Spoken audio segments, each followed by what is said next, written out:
Share हो गई screen.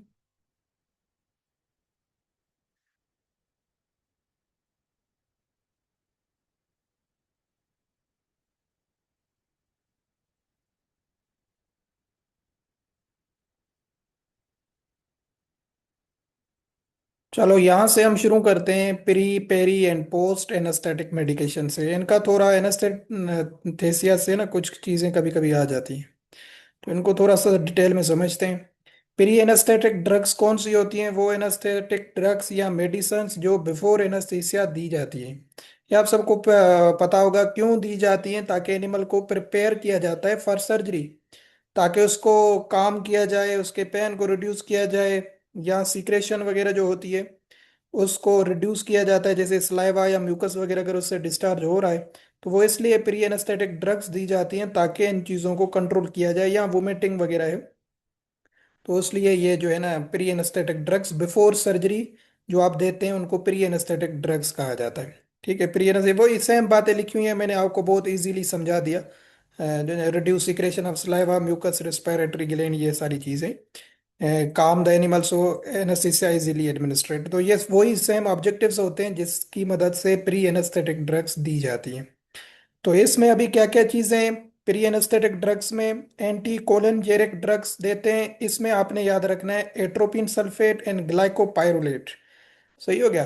तो यहाँ से एट्रोपिन दी जाती है। एट्रोपिन का अगर पूछा जाए कि ये किस को ब्लॉक करती है, मैंने पहले भी बताया, यहाँ से रिवाइज करवा रहा हूँ ताकि आपको क्लियर हो जाए एमसीक्यूज।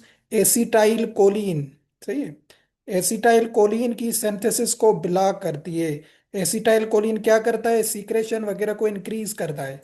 तो इससे क्या होता है? एट्रोपिन जब हम देते हैं तो उसका रिफ्लेक्स स्लो हो जाते हैं या सीक्रेशन कम हो जाती है।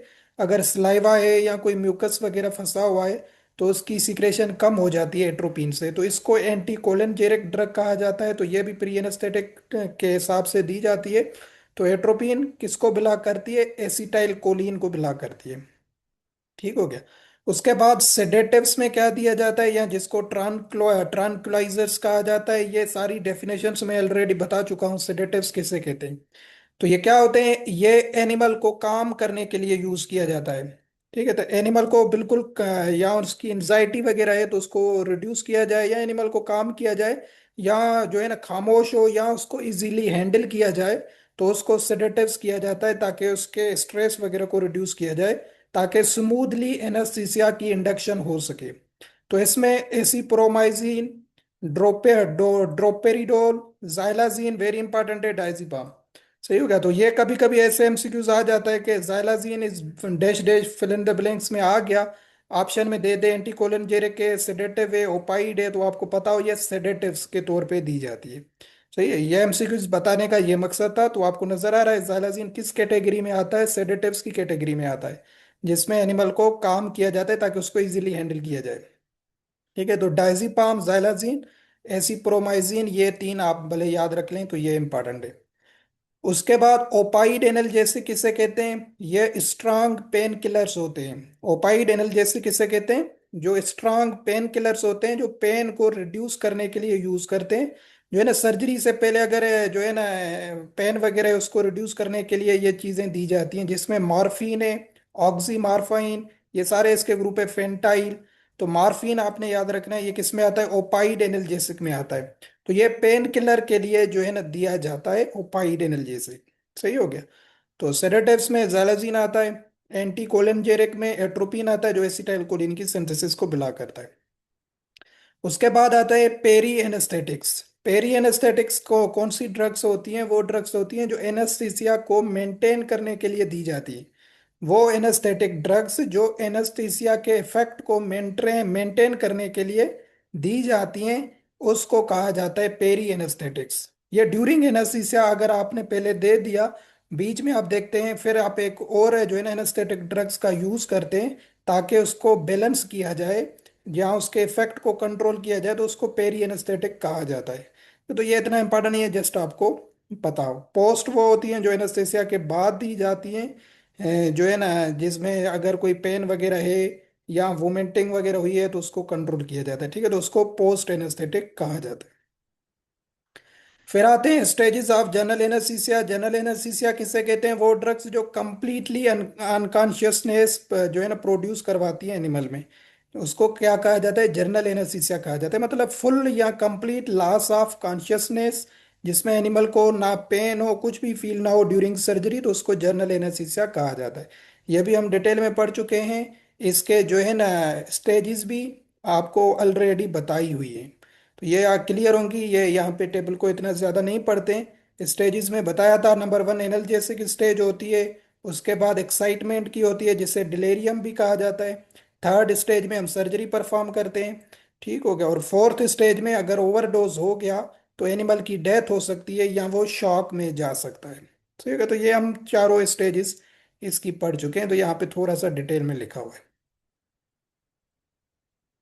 फिर क्लासिफिकेशन क्या है जनरल एनेस्थेटिक ड्रग्स की? इसमें क्या क्या चीजें आती हैं? वोलेटाइल लिक्विड्स आते हैं, गैसियस एनेस्थीसिया आते हैं, इनको इनहेलेशन एनेस्थेटिक एजेंट कहा जाता है। ठीक है, इनहेलेशन एनेस्थेटिक्स कौन सी होते हैं? जो लंग्स के थ्रू दी जाती हैं ताकि एनेस्थीसिया को मेंटेन किया जाए। तो वोलेटाइल लिक्विड्स वो होते हैं जिनको लिक्विड टेम्परेचर पे जो है ना रूम टेम्परेचर पे रखा जाता है, लिक्विड्स होते हैं। या जो है ना उसके वेपर्स वगैरह जो है ना यूज़ किए जाते हैं, जैसे हेलोथीन है, आइसोफ्लोरेन है, क्लोरोफॉर्म है।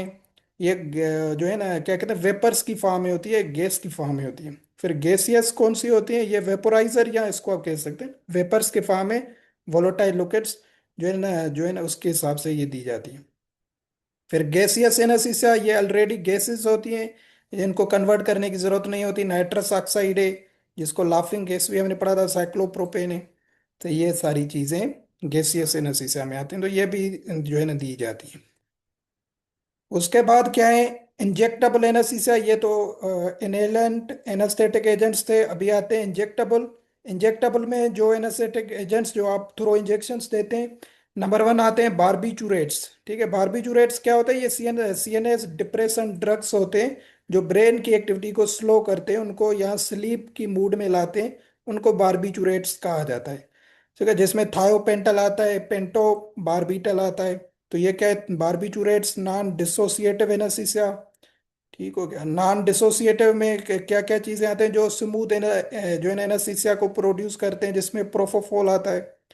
ठीक है, ये नॉन डिसोसिएटिव है, बट डिसोसिएटिव इंपॉर्टेंट होता है, ये मैंने आपको पहले भी बताया था। डिसोसिएट मतलब डिस्कनेक्शन हो जाए ब्रेन का बॉडी से। ठीक है, एनिमल जिसमें लगे कि वो अवेक है बट उसको पेन वगैरह फील नहीं होता है, जिसमें केटापिन केटामिन ज्यादा यूज होता है। फेनसाइक्लिडाइन और टेलिटामाइन। ठीक है, ये तीनों आपने याद रखनी है, कभी कभी ऑप्शन में आ जाएगा which one of the following is dissociative anaesthesia. तीनों ऑप्शन में हो तो आपने याद रखना है, ये भी याद रखनी है ड्रग। टेलिटामाइन एंड केटामीन, ये दोनों क्या है? ये डिसोसिएटिव एनेस्थीसिया है। सही हो गया। मिससेलिनियस में कौन सी हैं जो और भी ज्यादा दी जाती हैं? जो है ना क्या कहते हैं मिक्स डोज में, वो क्लोरल हाइड्रेट वगैरह ये भी दी जाती है, तो ये इतना इंपॉर्टेंट नहीं है।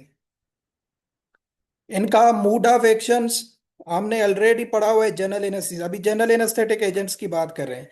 ये इनहेलेंट एनेस्थेसिया जो इनहेलेशन के थ्रू दी जाती हैं, इंजेक्टेबल, ये सब सारी चीजें किस में आती हैं? जनरल एनेस्थेसिया में आती है। तो इनका मूड ऑफ एक्शन हमने ऑलरेडी पढ़ा हुआ है।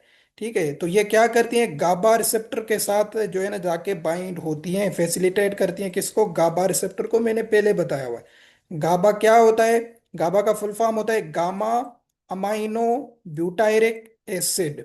सही है, ये मेन न्यूरोट्रांसमीटर होता है ब्रेन में। ठीक है, तो इसमें इसकी जब एक्टिविटी खत्म होती है या ब्लॉक होता है तो ब्रेन की एक्टिविटी भी बंद हो जाती है, जिससे एनिमल अनकॉन्शियस हो जाता है। तो ये क्या होता है? ये रिसेप्टर होता है ब्रेन में जिसको गाबा रिसेप्टर कहा जाता है। तो ये किस आयंस को एक्टिवेट करता है? मैंने आपको पहले बताया था, ये क्लोराइड आयन को एक्टिवेट करता है। जब क्लोराइड आयन Cl- इसकी साइन है, 2025 में ये क्वेश्चन आया था जनरल एनेस्थीसिया से।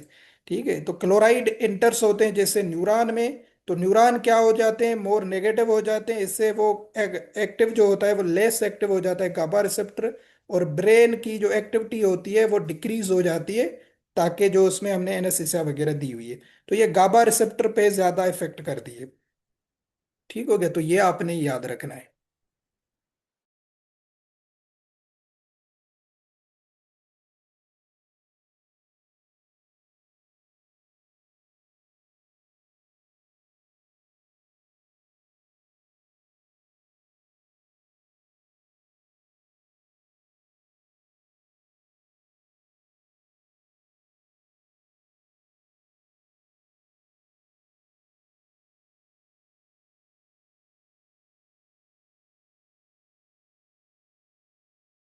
ठीक हो गया। तो ये वही सेम बातें लिखी हुई हैं यहाँ पे, बट आपने यहाँ पे लिखा हुआ है, बट केटामिन हम नीचे पढ़ते हैं। केटामिन का क्या होता है, मैकेनिज्म ऑफ एक्शन, ये ना नीचे बता दो कि केटामिन गाबा रिसेप्टर पे नहीं करता है। केटामिन जो है ग्लूटामिक एसिड, जिसको एनएमडीए रिसेप्टर कहा जाता है, उसको जाके ब्लॉक करती है। तो ये जो है ना बता दो। बाकी इसकी क्या प्रॉपर्टीज हैं जनरल एनेस्थीसिया की, ये इम्पोर्टेंट नहीं है इसमें, सही है।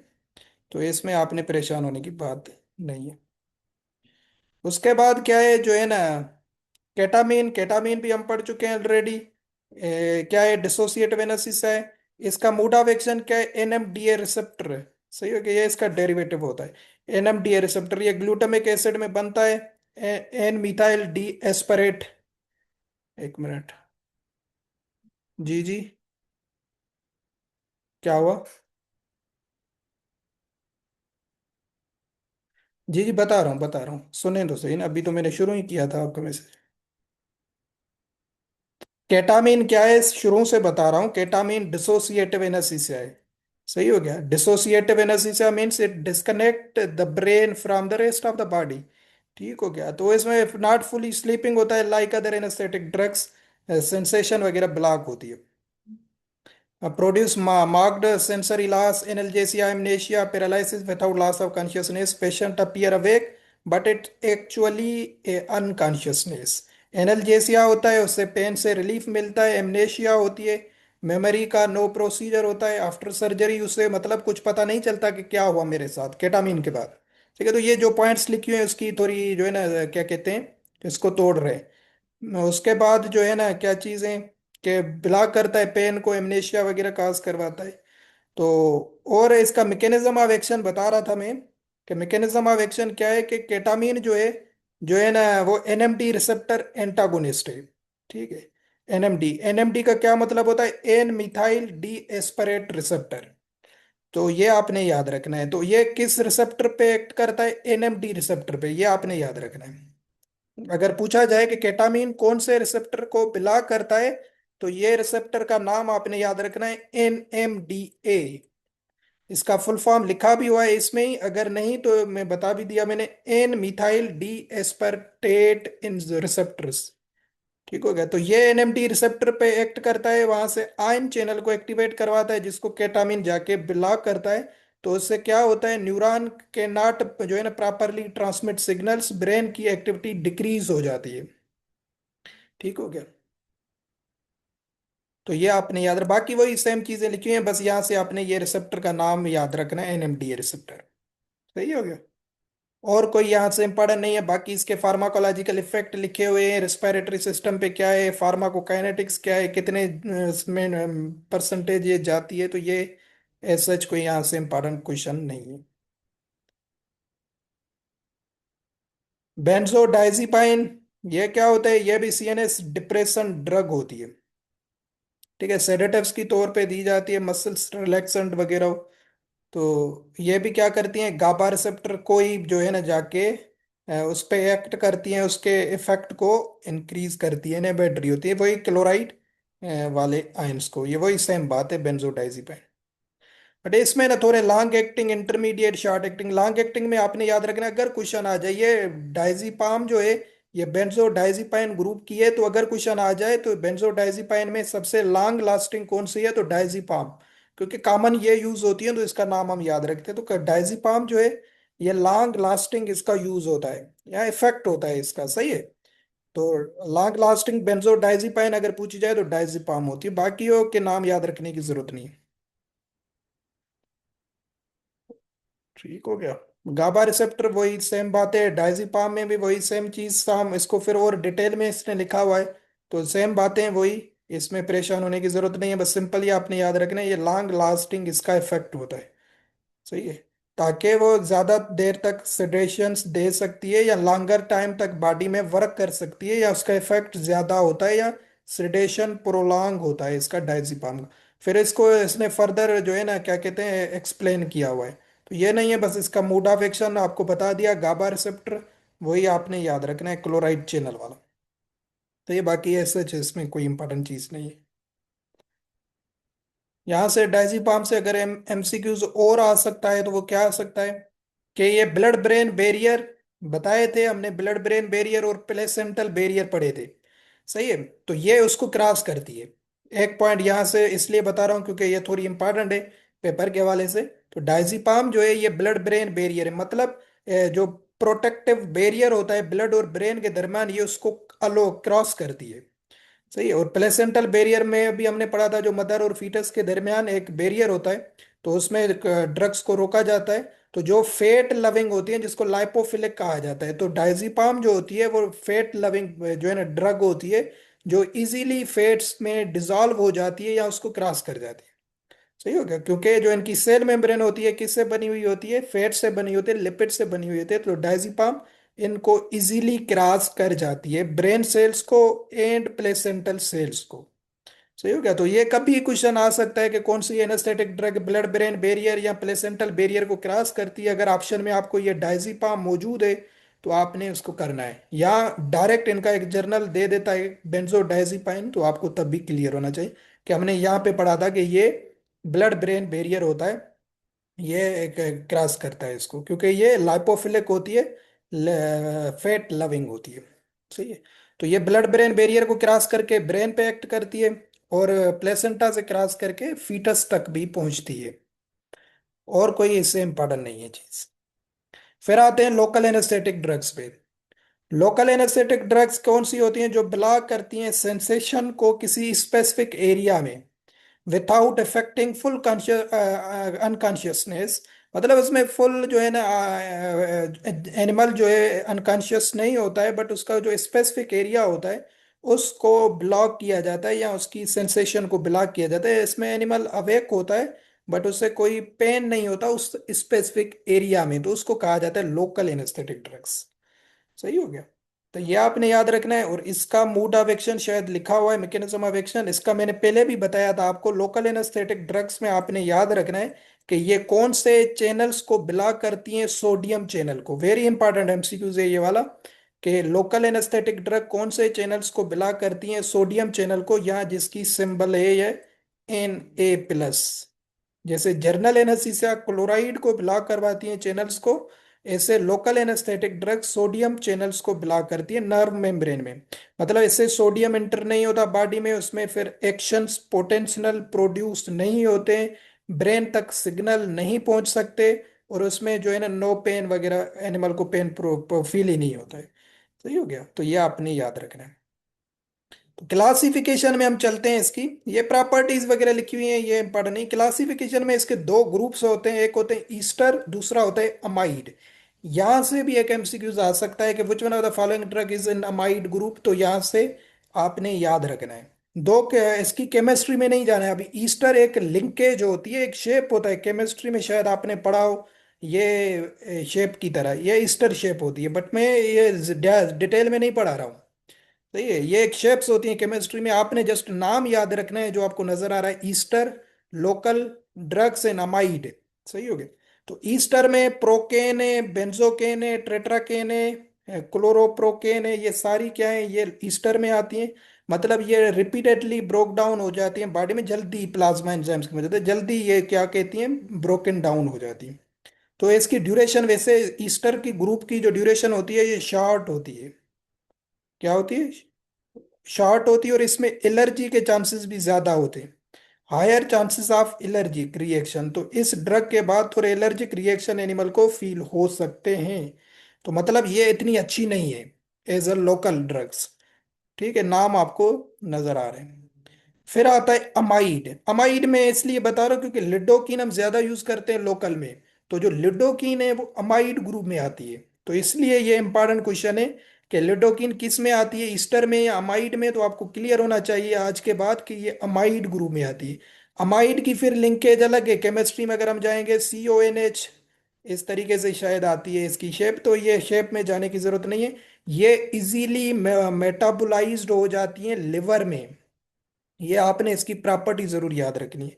अमाइड जो ग्रुप होता है ये इजीली मेटाबोलाइज्ड हो जाता है कहाँ पे, लिवर में। और इसकी ड्यूरेशन भी ज्यादा होती है अमाइड ग्रुप की, और ये स्टेबल भी ज्यादा होती हैं, और इसमें एलर्जिक के चांसेस बहुत ही कम होते हैं। सही है। लिडोकिन, बुपिवाकिन, मोपिवाकिन, ये सारे नाम आपने याद रखने। तो ये आपको वैसे दे सकता है कि which one of the following is an amide group, तो एक दो बुकलेट्स में एमसीक्यूज है, बट उसमें लेडोकिन उसने खुद ऑप्शन में दिया हुआ था कि which one of the following is an amide local. तो अमाइड में आपने जस्ट याद रखना है कि लिडोकिन अमाइड में आता है। ये प्रोकेन, बेंजोकेन, ये टेट्राकेन, ये सारे ईस्टर ग्रुप में आते हैं। तो अगर नाम याद हो जाए सारे को तो सारे याद रखने, वरना लिडोकिन आपको पता हो कि अमाइड में आता है, बाकियों के याद रखने की जरूरत नहीं है। सही हो गया। उसके बाद इसका मैकेनिज्म ऑफ एक्शन तो मैंने आपको ऑलरेडी बता दिया था। तो ये क्या करती हैं, नर्व मेम्ब्रेन जो होती है उसको स्टेबलाइज करती हैं लोकल एनेस्थेटिक ड्रग्स, ताकि जो है ना उसमें ज्यादा एक्साइटमेंट ना आ सके। उसके बाद ये क्या करती हैं, सोडियम चैनल्स को ब्लॉक करती हैं। ठीक है। लोकल एनेस्थेटिक ड्रग्स बाइंड करती हैं किसके साथ, स्टेबलाइज करती हैं सोडियम चैनल्स को, ताकि वो चैनल्स इनएक्टिव रहें या क्लोज रहें, इनएक्टिव स्टेट में रहें या रिड्यूस प्रोबेबिलिटी हो चैनल ओपनिंग की। तो उसमें क्या होता है, सोडियम एंटर नहीं होता नर्व्स में और एनिमल बेहोश ही रहता है। सही हो गया। तो ये वही सेम चीजें हैं, बस आपने सिंपली ये याद रखना है इसका चैनल, सोडियम चैनल। तो इंपॉर्टेंट पॉइंट यहाँ से यही है।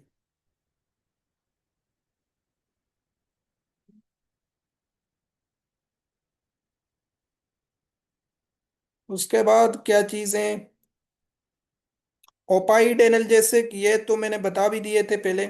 ओपाइड एनाल्जेसिक्स वो होते हैं जो स्ट्रांग पेन, जो है ना पेन किलर्स होते हैं स्ट्रांग, उसको ओपाइड एनाल्जेसिक कहा जाता है।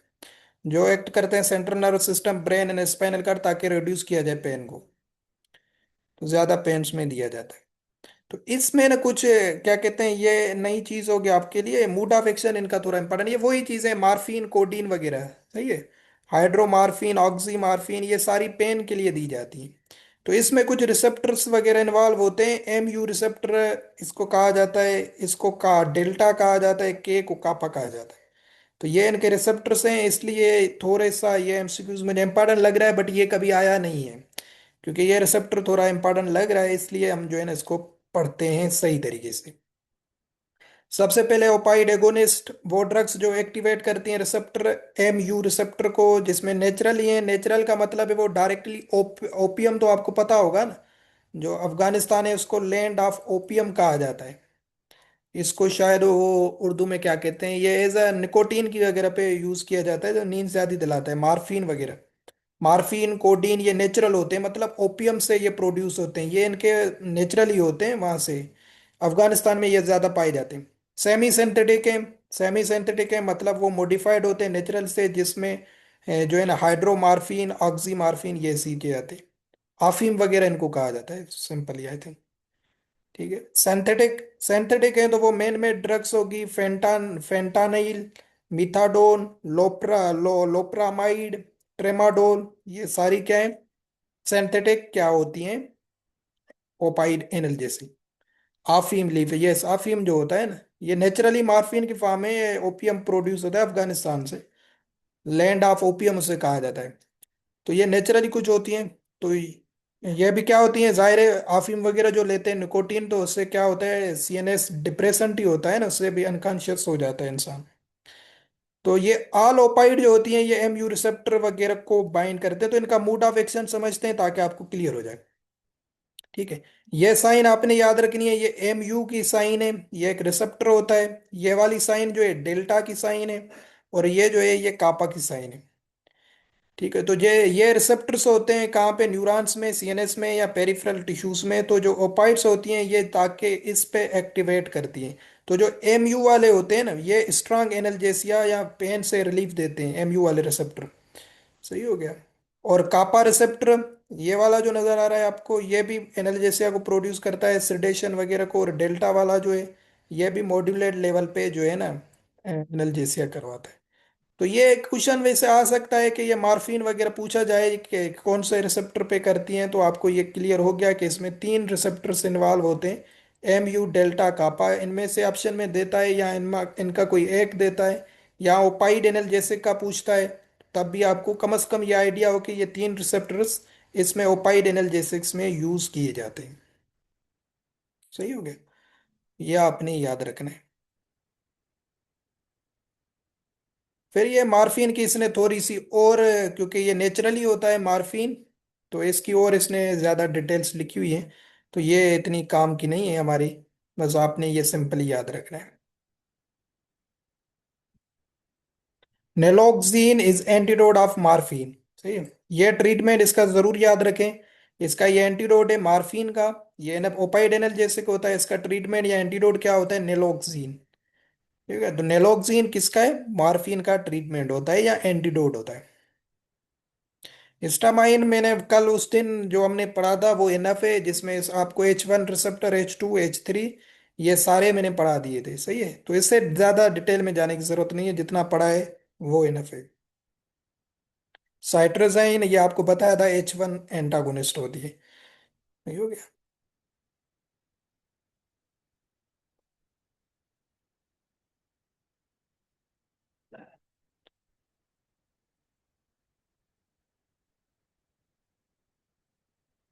सेरोटाइनिन। ठीक हो गया, इसको डिस्कस करते हैं। ये क्या होता है? ये भी न्यूरोट्रांसमीटर की तरह होता है, ट्रिप्टोफान वगैरह से आता है। इसकी डिटेल में ज्यादा नहीं जाते हैं।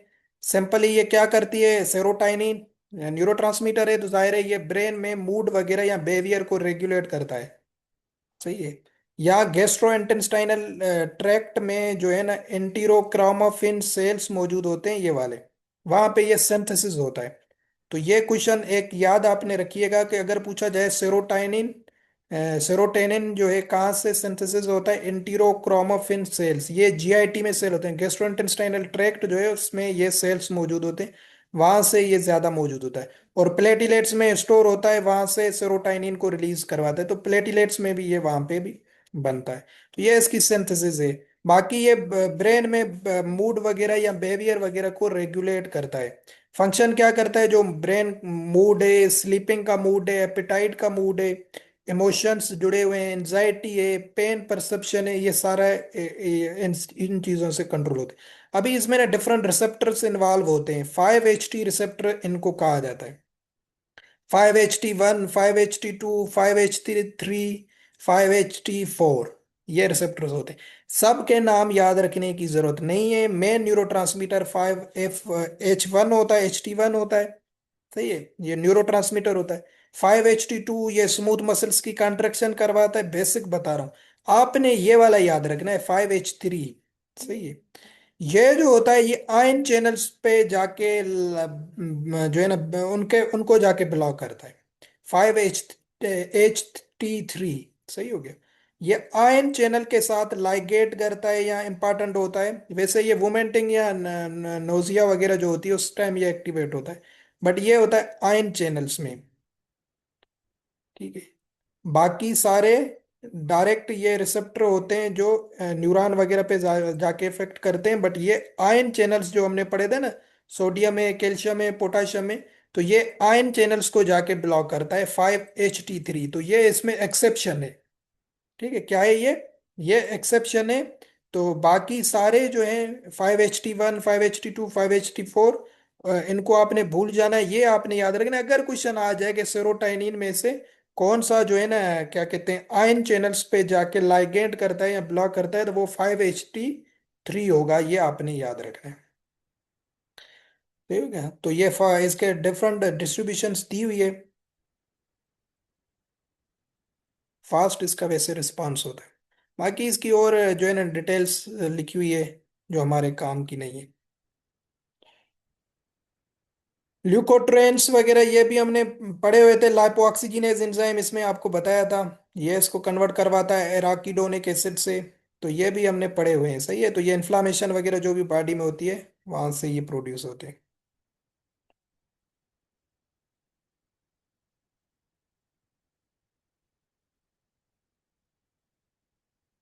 इकोसिनोइड्स। इकोसिनाइड्स किससे कहा जाता है? ये भी क्या होते हैं? लिपिड मेडिएटर्स होते हैं जो ड्राइव्ड होते हैं इराकीडोनिक एसिड से। सही हो गया। तो ये भी जो इराकीडोनिक एसिड बनता है, जो जहाँ से फिर प्रोस्टाग्लैंडिन, ल्यूकोट्रिन्स वगैरह प्रोड्यूस होते हैं जो पेन वगैरह इन्फ्लामेशन वगैरह को देखते हैं। तो उसके उसके लिए ये कंप्लीटली नाम होता है इकोसिनोइड्स। सही हो गया। तो इनकी क्या क्या चीजें इनमें इन्वॉल्व होती हैं उनको समझते हैं। प्रोस्टाग्लैंडिन, थ्रम्बोक्सिन, ल्यूकोट्रिन्स, ये सारी चीजें क्या करते हैं, कुछ चीजें जो है इन्फ्लामेशन वेसोडाइलेशन इन चीजों को देखते हैं, तो इनको सिंपल तरीके से समझते हैं। तो ये साइक्लोऑक्सीजिनेज एंजाइम है, हमने ऑलरेडी पढ़ा था। माइक्रोसोमल एंजाइम होता है जो कन्वर्ट करता है एराकिडोनिक एसिड को प्रोस्टाग्लैंडिन में। सही है, प्रोस्टाग्लैंडिन में कन्वर्ट करता है ये। और ये क्या होते हैं, साइक्लोऑक्सीजिनेज एंजाइम से फॉर्मेशन होती है एक प्रोस्टाग्लैंडिन की, दूसरा थ्रम्बोऑक्सेन की। ये जो लिखा हुआ है थ्रम्बोऑक्सेन। सही हो गया। तो यहाँ से COX one and COX two, ये भी हमने पढ़े हुए थे ऑलरेडी। कॉक्स वन का नॉर्मल फंक्शन होता है फिजियोलॉजिकल, और कॉक्स टू जो होता है ये रिस्पॉन्सिबल होता है किसके लिए, पेन वगैरह के लिए, इन्फ्लामेशन कंडीशंस के लिए, फीवर के लिए।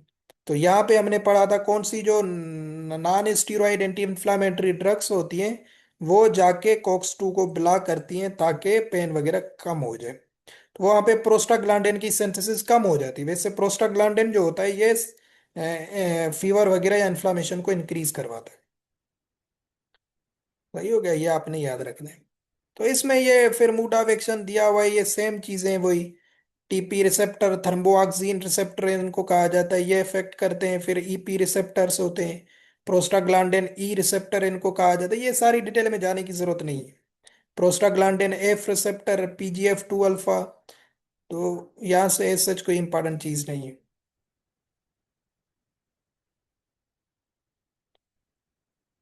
सही हो गया। उसके बाद क्या चीजें हैं, यहाँ से हम जो है ना कुछ ड्रग्स के नाम याद रखते हैं ताकि कुछ जो है ना आ जाए पेपर में।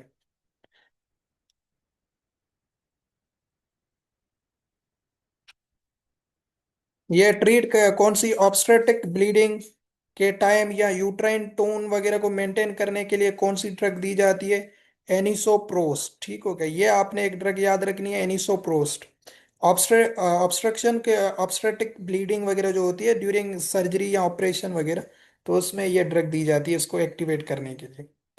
सही है। उसके बाद पीजीई 2 ड्रग में कौन कौन सी आती है, ये सर्विकल डायलेशन के लिए दी जाती है, डायलेक्स सर्विक्स या यूट्रस की कंट्रक्शन वगैरह के लिए। ठीक है, डाइनोप्रोस्टोन, ये वाली ड्रग कॉमन है। डाइनोप्रोस्टोन जो है ये सर्वेक्स को डायलेट करने के लिए दी जाती है, क्योंकि ये पीजीएफ प्रोस्टाग्लैंडिन वगैरह इसमें इन्वॉल्व होता है ना इक्विनोसाइड्स में। ये आपने याद रखनी है, डाइनोप्रोस्टोन सर्वेक्स या यूट्रस की डायलेशन के लिए दी जाती है, पोस्टपार्टम हेमरेजेस वगैरह जो बनते हैं। और उसके बाद क्या होती है, पीजीएफ 2 अल्फा। सही हो गया। तो ये हम रिप्रो में भी पढ़ेंगे इनका, कार्पस ल्यूटम को। पीजीएफ 2 अल्फा वैसे क्या करता है, कार्पस ल्यूटम को रिग्रेस करता है ताकि उसकी प्रोडक्शन ना हो सके, यूट्राइन की कंट्रक्शन वगैरह। तो डाइनोप्रोस्ट उसमें यूज की जाती है, ल्यूटोलाइटिक, ये स्ट्रेस साइनोक्राइजेशन में। और सिंपली बता दूं, ये रिप्रोडक्शन में वैसे एमसीक्यूज आ सकता है कि ल्यूटोलाइटिक इफेक्ट या स्ट्रेस साइनोक्राइजेशन में कौन सी ड्रग यूज की जाती है, डाइनोप्रोस्ट। सही है, ये पीजीएफ 2 अल्फा के यूज की जाती है, ल्यूटल सिस्ट बन जाती है। ठीक है, रिप्रोडक्टिव साइकिल्स को जब कंट्रोल किया जाता है तो ये ड्रग्स यूज की जाती है। तो ये आपने याद रखना, बाकी तो और कोई इंपॉर्टेंट चीज यहाँ से नहीं नजर आ रही है। बाकी प्रोस्टाग्लैंडिन है, इसको इतना ज्यादा नहीं है इम्पोर्टेंट। कल इंशाल्लाह हम यहाँ से नॉन स्टीरॉयड एंटी इन्फ्लामेटरी ये हमने पढ़ी हुई है, फिर आपको रिवाइज करवा दूंगा। और जो है ना इसका मूड ऑफ एक्शन भी पढ़ा हुआ है, यहाँ से हम शुरू करेंगे, एंटी अरेथमेटिक है। कल यहाँ से शुरू करेंगे non steroid anti inflammatory drugs से। सही है। बाकी थोड़ा सा रहता है, क्योंकि थोड़ा ज्यादा है इसलिए मैं जल्दी करना, क्योंकि हमने एंटीबायोटिक्स पढ़नी है, एंटीबायोटिक्स से ज्यादा थे, डायूरेटिक्स ऑलरेडी पढ़े हुए हैं। आपको बताया हुआ है, osmotic diuretics, carbonic anhydrates, potassium spring, ये बताए, इनके नाम बताएं, फिर दोबारा भी पढ़ेंगे। तो ये बाकी ज्यादा हम फोकस जाके करेंगे कि यहाँ पे एंटीबायोटिक्स के कुछ ग्रुप्स हैं ना वहां पे पढ़ेंगे, जैसे एंटी एसिडिक से हैं,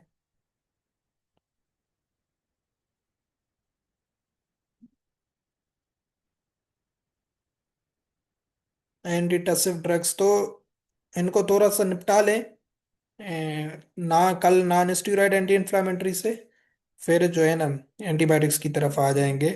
जो बीटा लैक्टम है, फिर ये जो हमने ऑलरेडी पढ़े हुए थे कोनिलोन है, जो है ना टेट्रासाइक्लिन के ग्रुप्स, ये वो सारे हम करेंगे। तो इनकी थोड़ी बहुत एक्सप्लेनेशन जरूरी है। तो यहाँ तक ये क्लास है हमारी फार्मा की।